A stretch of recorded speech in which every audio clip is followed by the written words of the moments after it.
Hello everyone, open next question करते हैं। Okay, हमारे पास गिवन क्या, हमारे पास गिवन है let the first three term to p and q with q not equal to two of a G P. यहाँ पे बोल रहा है कि टू पी क्यू है ना, ये जी पी का फर्स्ट थ्री टर्म है, और जो हमारा टू है ये टू हमारा ए पी का सेवन्थ टर्म है, और जो हमारा पी है वो ए पी का एट्थ टर्म है, और जो हमारा क्यू है उस ए पी का क्या है, 13 टर्म है। क्लियर। तब यहाँ पे बोल रहा है कि यदि फिफ्थ टर्म जीपी का nth टर्म एपी के बराबर होगा तो बताओ n की वैल्यू कितनी होगी। ओके, चलो देखते हैं इसको हम कैसे सॉल्व करते हैं। तो हमारे पास यहाँ पे उसको पहले नोट डाउन कर लेते हैं। ओके,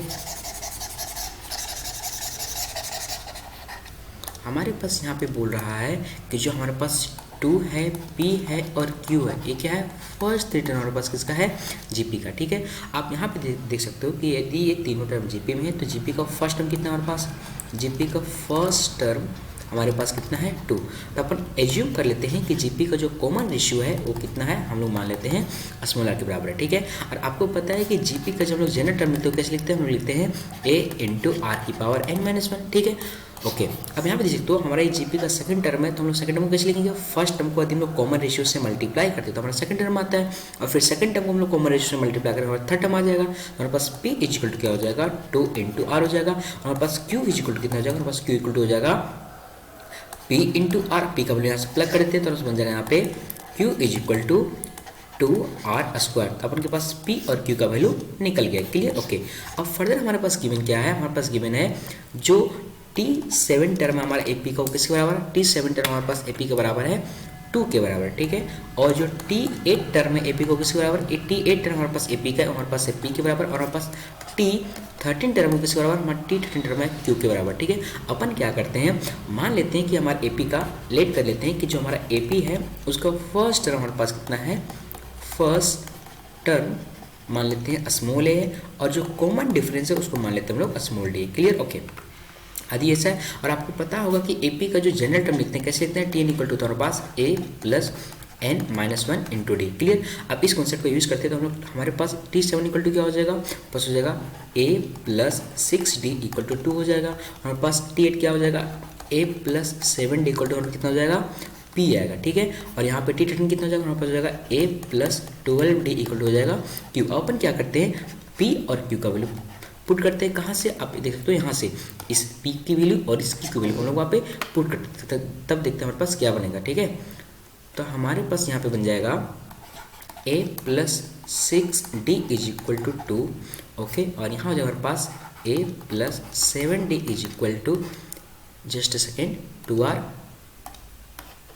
यहाँ पे 2R, और यहाँ पे हमारे पास a plus 12D is equal to हो जाएगा, हमारे पास कितना हो जाएगा 2R स्क्वायर। ओके, अब अपन क्या करते हैं, इसको इसमें सब्ट्रैक्ट कर देते हैं। ठीक है, इसको इसमें लोग सब्ट्रैक्ट करेंगे तो आपसे बनेगा क्या, हमारे पास बन जाएगा यहाँ पे D इज इक्वल टू हो जाएगा 2R माइनस 2। ठीक है, तो हमारे पास D इक्वल टू कितना आ गया, 2 इंटू आर माइनस 1। ठीक है, हमारे पास D की वैल्यू निकल गया। ओके, अपन क्या करते हैं, इस D की वैल्यू को हम लोग यहाँ पे पुट करते हैं तो हमारे पास क्या निकल जाएगा, A की वैल्यू निकल जाएगा, तो निकालते हैं हमारे पास A इज इक्वल टू हो जाएगा, यहाँ पे A इज इक्वल टू हो जाएगा 2 माइनस 6D। ओके, डी को यहाँ पुट कर देते हैं तो हो जाएगा यहाँ पे A is equal to 2 minus 6 into 2 into r minus 1। तो हमारे पास यहाँ पे बन गया A is equal to 2 minus 12R plus 12, means हमारे पास A इज इक्वल टू हो गया 14 minus, just second, 14 minus 12R। Okay, अब अपन के पास, जस्ट सेकेंड, अब अपन के पास यहाँ पे ए का वैल्यू और हमारे पास डी का वैल्यू निकल गया। अब अपन क्या करते हैं, जो हमारे पास ये ए का वैल्यू आया है ना इसको, और जो हमारे पास सॉरी यहाँ पे जो डी का वैल्यू आया है उसको, और जो हमारे पास यहाँ पे ए का वैल्यू आया है इसको, ये दोनों को अपन क्या करते हैं, इसके वैल्यू यहाँ पे प्लग कर देते हैं, और जो हमारे पास ए वैल्यू आया है इसको भी हम लोग यहाँ पे प्लग कर देते हैं। तो हमारे पास बनेगा क्या, हमारे पास यहाँ पे बन जाएगा 14 माइनस 12R प्लस हमारे पास है 12 इंटू, जस्ट सेकेंड, 12 इंटू हमारे पास डी इक्वल टू कितना है, 2 into r minus 1 equal to हमारे पास कितना है, 2R स्क्वायर। क्लियर। ओके, अब इसको सॉल्व करते हैं तो हमारे पास हो जाएगा क्या, अपन क्या करते हैं, यहाँ पे लिखते हैं 14 माइनस 12R प्लस, अपन क्या करते हैं इसको मल्टीप्लाई करते हैं तो बनेगा यहाँ पे 24R माइनस हमारे पास हो जाएगा यहाँ पे 24 इक्वल टू हमारे पास कितना है, 2R स्क्वायर। ठीक है, ओके, अपन क्या करते हैं इसको सिंप्लीफाई करते हैं तो हमारे पास बनेगा यहाँ पे इसको इससे हम लोग ऐड करेंगे और इसको हम लोग इसमें ऐड करेंगे तो हमारे पास बनेगा क्या, हमारे पास बनेगा यहाँ पे 12r माइनस हमारे पास बन जाएगा यहाँ पे 10 is equal to 2r square. Okay, अपन क्या करते हैं, इस क्वांटिटी को उठा के इधर ले जाते हैं तो हमारे पास बनेगा क्या, हमारे पास बनेगा यहाँ पे जस्ट सेकेंड, बस बनेगा यहाँ पे 2r square minus 12r plus 10 equal to 0। अपन क्या करते हैं, पूरे से 2 कॉमन निकालते, ठीक है। तो हमारे पास बनेगा यहाँ पे 2 into R square minus just second R square minus हमारे पास यहाँ पे 6r plus 5 equal to 0। Okay, अपन क्या करते हैं, इसको इधर डिवाइड कर देते हैं तो हमारे पास बनेगा क्या, हमारे पास बनेगा यहाँ पे r square minus 6r plus 5 equal to 0। अब इस क्वालिटी को सॉल्व करते हैं तो हमारा फैक्टर हो जा रहा है, फैक्टर करते हैं तो हो जाएगा r square minus 5r minus r plus 5 equal to 0। तो हमारे पास बन जाएगा यहाँ पे r minus 5 into r minus 1 equal to 0। हमारे पास यहाँ पे बन गया r इज इक्वल टू आ गया हमारे पास 1,5। ओके ओके, आप देख सकते हो कि हमारा p इक्वल टू क्या था, हमारे पास यहाँ पे था p इज इक्वल टू है 2 इंटू आर और हमारे पास q इक्वल टू क्या, हमारे पास q इक्वल टू हमारे पास है 2r स्क्वायर। हमारे पास क्वेश्चन में गिवन है कि q not equal to 2, q 2 के बराबर नहीं होगा। आप यहाँ पे देख सकते हो, जब हम लोग r का वैल्यू 1 लेंगे और यहाँ पे पुट करेंगे तो बनेगा क्या, तो हमारे पास बन जाएगा यहाँ पे q इज इक्वल टू 2, जो कि पॉसिबल नहीं है क्योंकि हमारे क्वेश्चन में ऑलरेडी गिवन है। इसका मतलब ये हुआ कि 1 को हम लोग क्या करेंगे, रिजेक्ट कर देंगे, ठीक है। हम लोग क्या लेंगे, हम लोग लेंगे r इज इक्वल टू 5, ठीक है। 1 को हम लोग रिजेक्ट कर दिए तो बस क्या हो गया, r इक्वल टू 5। और बस p इक्वल टू क्या बन जाएगा, और बस p इज इक्वल टू हो जाएगा यहाँ पे 2 इंटू 5, बोले तो p is equal to 10। Clear, okay. अपन निकालते हैं q, और बस q इज इक्वल टू हो जाएगा 2 इंटू 5 का स्क्वायर, तो बोले तो हमारे पास हो जाएगा यहाँ पे q इज इक्वल टू हो जाएगा हमारे पास कितना, 50। ओके ओके, अब अपन के पास यहाँ पे बोला है कि जीपी का जो हमारा 5th टर्म है वो एपी का nth टर्म के बराबर है। ओके, इसका मतलब ये कह रहा है कि हमारा जो जीपी का 5th टर्म होगा, मान लेते हैं t5, और जो एपी का हमारा nth टर्म होगा, मान लेते हैं tn डैश, ये क्या है, एक दूसरे के बराबर है, ठीक है। अब जीपी को हम लोग 5th टर्म कैसे निकालेंगे, हम लोग जीपी 5th टर्म निकालेंगे ऐसे।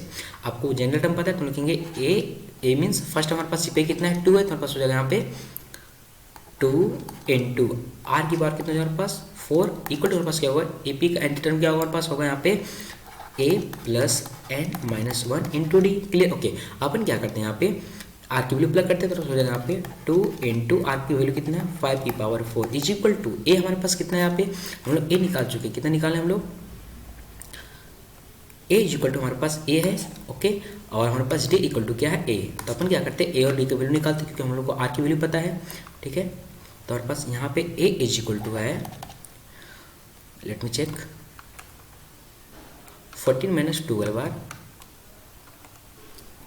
14 माइनस 12 बार, और हमारे पास r इक्वल टू कितना, हमारे पास r इक्वल टू 5, तो हम लोग a का वैल्यू निकालते हैं तो a इक्वल टू हो जाएगा 14 माइनस 12 इंटू 5, ठीक है। तो हमारे पास बना कितना, हमारे पास बना a is equal to minus 46। Clear, okay. और हमारे पास d इक्वल टू कितना, हमारे पास d इक्वल टू यहाँ पे 2 इंटू आर माइनस 1। ओके, अपन क्या करते हैं, आर की वैल्यू अप्लाई करते हैं तो डी इक्वल टू हो जाएगा 2 इंटू 5 माइनस 1, बोले तो डी इज इक्वल टू अपन के पास आ गया 8। अपन को ए पता है, डी पता, अपन क्या करते हैं यहाँ पे ए की वैल्यू और डी की वैल्यू को अप्लाई करते हैं तो बनेगा यहाँ पे -46 प्लस हमारे पास यहाँ पे n-1 और इंटू हमारे पास कितना हो जाएगा 8। Clear, okay. अपन क्या करते हैं, इसको उठा के इधर कर देते हैं, ओके। तो सिंप्लीफाई करते हैं और 5 की पावर 4 कितना होता है, 625 होता है, तो हम लोग लिखते हैं तो हो जाएगा 2 इंटू 625 इज इक्वल टू हमारे पास हो जाएगा -46 प्लस हमारे पास हो जाएगा n-1 और यहाँ पे जाएगा हमारे पास कितना इंटू 8 होगा। Clear, okay. अपन क्या करते हैं, इसको उठा के इधर ले जाते हैं और इसको इससे मल्टीप्लाई करते हैं तो बनेगा यहाँ पे, इसको जब मल्टीप्लाई करेंगे तो हमारे बनेगा 1250 प्लस 46 इक्वल टू n-1 और यहाँ पे इंटू हो जाएगा हमारे पास 8, ठीक है। अब इसको ऐड करते हैं तो बनेगा यहाँ पे कितना, ऐड करने से बन जाएगा हमारे पास 1296 डिवाइड 96 इक्वल टू हो जाएगा हमारे पास n-1 इंटू 8। क्लियर, अपन क्या करते हैं 8 से इधर डिवाइड करते हैं तो हमारे पास बनेगा यहाँ पे n-1 is equal to 1296 divide by 8। अपन क्या करते हैं, इसको डिवाइड करते हैं तो हमारे पास इसको डिवाइड करें तो हमारे बनेगा यहाँ पे 1 आ गया, तो हमारे पास कितना 4 मीन्स 48, फिर हमारे पास कितना आ जाएगा 6 टाइम जाएगा तो बचेगा 1 और ये 2, तो हमारे पास यहाँ पे आ गया n-1 इज इक्वल टू 162। अब अपन क्या करते हैं, इस 1 को उठा के ले जाते हैं तो हमारे बन जाएगा यहाँ पे n is equal to 163। So this is our final answer. Okay, देखते हैं हमारा कौन सा ऑप्शन करेक्ट है। ओके, तो हमारा ऑप्शन नंबर यहाँ पे सी करेक्ट हो गया। ओके, चलो बाय बाय।